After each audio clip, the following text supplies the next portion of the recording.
Hey you, and welcome to this video where I will help you out how to change your name on your iPhone.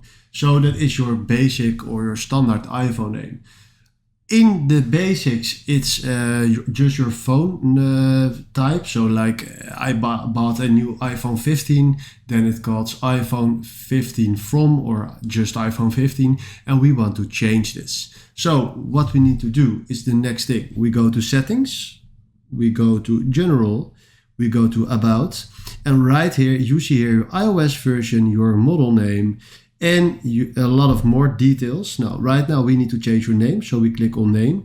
And right here it calls iPhone from Tommy, and you can change it just to whatever you want it. Tommy's iPhone, and do just ready. Now we change the name to Tommy's iPhone. So this is exactly how you can do this. And if you found this video helpful, please consider subscribing and give this video a like. And then for now, thanks for watching.